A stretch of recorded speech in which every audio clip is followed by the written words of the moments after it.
Ma'am, as we know, you are a veteran and you have served as a lieutenant commander. So, what difference did you make as being a woman in that role? Like I said, we don't have a male officer and a female officer.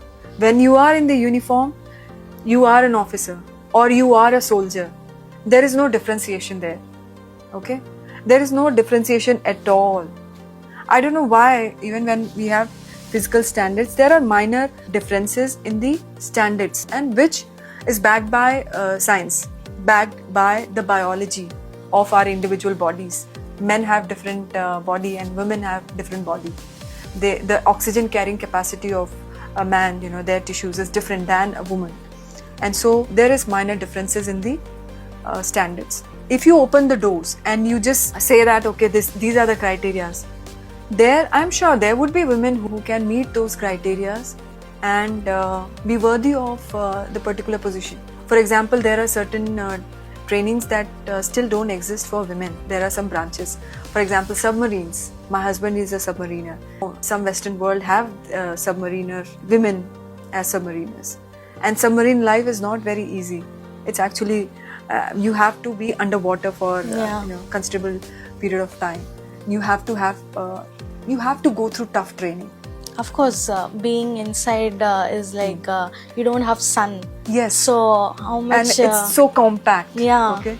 It's not an easy life there. Pilots, of course, it has started. Marine commandos, which is also an elite branch, and it is, one of the toughest trainings, I would say, that armed forces can go through. Any soldier can go through. And even now, women are not there. People say that women are not meeting the criteria.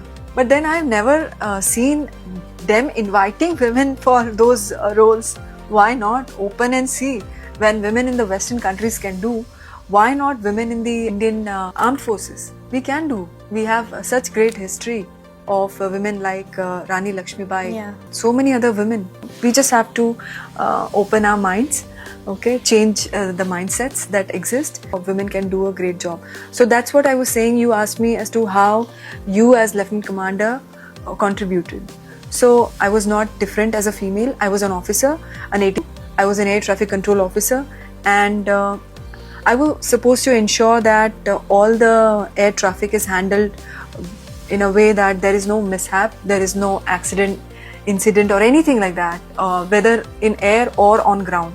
And I ensured, okay, for 12 years that I was an ATC officer, there was no accident or incident in my duty, okay.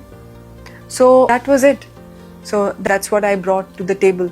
I was alert and I was agile, mentally and physically, both, despite whatever was happening back home.